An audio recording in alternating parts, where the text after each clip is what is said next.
কিন্তু আপনাদের ভালোবাসায় আসলাম এক অসহায় মেয়ের কাছে। আমরা শুনবো তার জীবন কাহিনী। আসসালামু আলাইকুম। ওয়ালাইকুম আসসালাম। ছোট্ট আপু, কেমন আছো? আলহামদুলিল্লাহ ভালো। আপনারা ভালো আছেন? আল্লাহ তাআলা খুব ভালো আছে। যাই হোক, তোমার নামটা আরেকবার জানতে পারি? আমার নাম রিতামণি। ঋতুমণি। ঋতুমণি, দেশের বাড়ি কোথায়? গাইবান্ধা। গাইবান্ধা। তোমার বয়সটা কত? 20 বছর। তোমার ফ্যামিলিতে কে কে আছে? আমার ফ্যামিলিতে আমার একটা ছোট ভাই আছে আর আমি, ও, আর দুজন। আমার আব্বু আম্মা আছে। আচ্ছা আচ্ছা, ওকে। অনেক সুন্দর, অনেক সুন্দর। তুমি শাড়ি পরেছো। এর শাড়ি কি জন্য পরছো? হাউস করে না কোনো কেউ দেখতে আসছিল তোমাকে? না, এমনি আর কি, আমার বোনের শাড়ি তো। ও, শখ করে পরেছো? যেটা তো বোনের ও আগে শখ করে পরছি। আচ্ছা, যাই হোক, তোমার মনে ইচ্ছা কি যার সাথে বিয়ে হবো এরকম একটা শাড়ি কিনে দেবে? হ্যাঁ। এরকম ইচ্ছা চা নেবে না? আচ্ছা, কোনো প্রবাসী বা যদি ওয়াইফ আছে, তার টাকা পয়সাও আছে, এরকম ম্যান হলে কি তুমি বিয়ের সাথে বসবে? সতীনের ভিতরে, সতীনের ভিতরে বিয়ে বসবে? হ্যাঁ, বসবো। তার সাথে কি আবার চুল ধরাধরি করবে নাকি? না। ঝগড়াবাটি করবে? না। সত্যি? না। আচ্ছা, ঝগড়াবাটি করবে না। আচ্ছা, কষ্টের ভিতরে একটু ডিপেন্ড কিছু হয়ে যাক। তুমি কি গান জানো? গান পারো? না, গান তো গান পারি না। পারো না? নেক্সট কি শুধু স্বামীকে শোনাবে নাকি গান? শোনাইতে পারবো।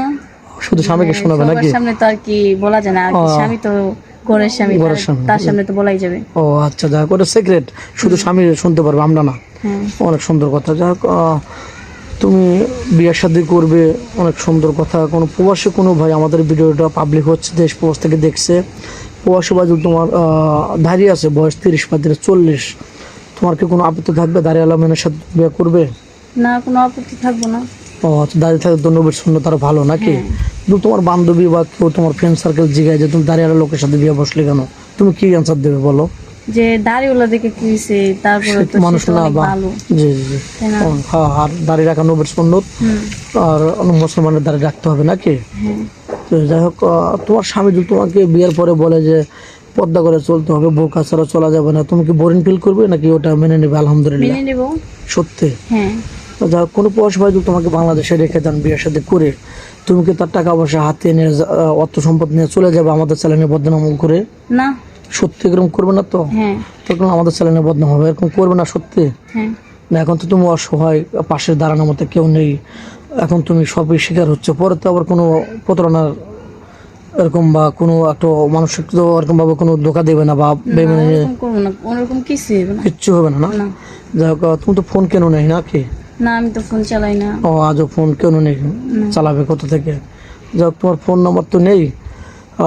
দর্শক বন্ধু, মেয়েটার ফোন নেই, আমাদের নাম্বার দেওয়া থাকবে। কেউ ভিডিও কল দেবেন না, অডিও কল দেবেন। ভিডিও কল দিলে ব্লক করতে বাধ্য হবে। এটা ইউটিউব চ্যানেল কর্তৃপক্ষের নাম্বার, ইমো হোয়াটসঅ্যাপ থাকবে। তো যাই হোক, তুমি কি খেতে ভালোবাসো? আমরা গরিব মানুষ, এই ডাউল ভাতে খুশি? ডাউল এইসবই আর কি, সবজি আর কি চলে। ভালো মন্দ কোনো কিছু? গরু গোস খাওয়ানো কতদিন যাবত? এই 4-5 বছর হইব। বল, 4-5 বছর না 4-5 মাস? হুম। 4-5 মাস? এরকমই হইব। 4-5 মাস। ও সরি, মানে ভুল বলছো, 4-5 মাস। হুম।